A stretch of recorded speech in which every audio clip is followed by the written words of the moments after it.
Hey there, it's Bruno here.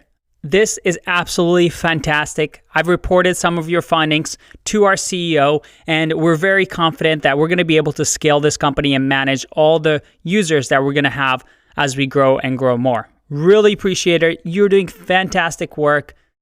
Hey, take a break. I'll see you tomorrow. All right. We have just completed our entire picture of how to optimize performance. I want you to use this slide as a reference. Anytime you're asked or you're looking to improve performance on your application, look at this and see where you will have the biggest impact. Start with the easiest win, like minimizing files or using gzip. And then move on to more complicated tasks like figuring out the best way to improve your critical rendering path to even load balancing. And I hope you had fun up to this point, because you see, you've learned how to make projects and applications better. You learned about React and Redux, how these front-end libraries make making fast, scalable front-end applications work really well. We also learned about securing our applications, whether we should use client-side rendering or server-side rendering. We obviously learned about performance, type checking, and how to write unit tests, all things that make us better software developers, things that improve software and that make our bosses, clients, customers happy. And we've also learned how to handle the entire architecture of an app. For example, with our SmartBrain app, we're able to create a single-page application using React. We served HTML, CSS, and JavaScript files. We used AWS Lambda to do some tasks, run simple functions for us through Amazon's servers. We used a Node API server using Express to talk to the Clarify API and get the response of our images. We used Postgres to manage our database of users and login information.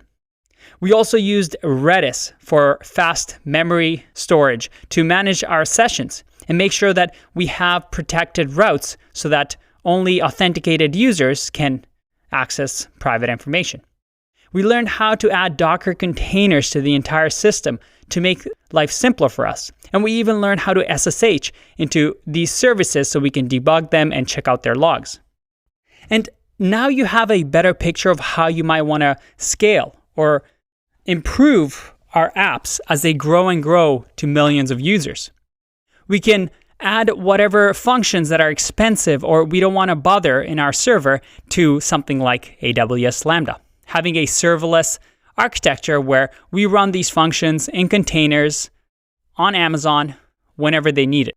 If we have something that's seasonal, that has high peaks, well, Amazon's going to take care of it for us.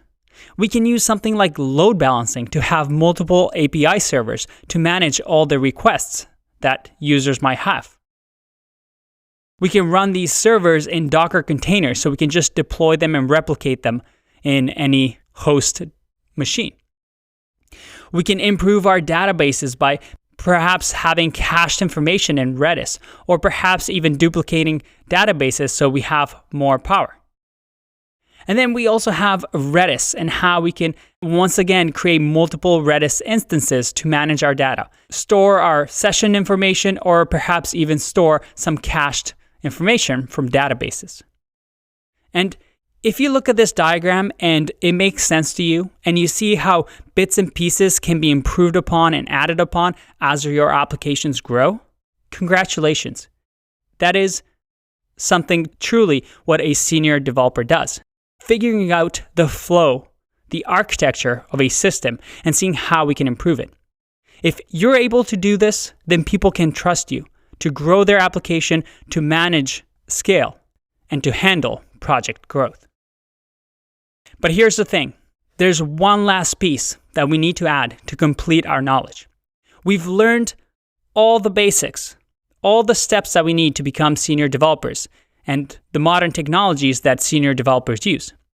But to make this process go, to create this entire system, to make sure that we're able to send this to production live, we need something called continuous integration, continuous delivery, and continuous deployment.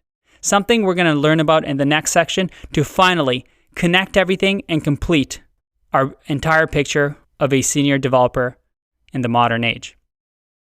I'll see you in the next section. Bye-bye.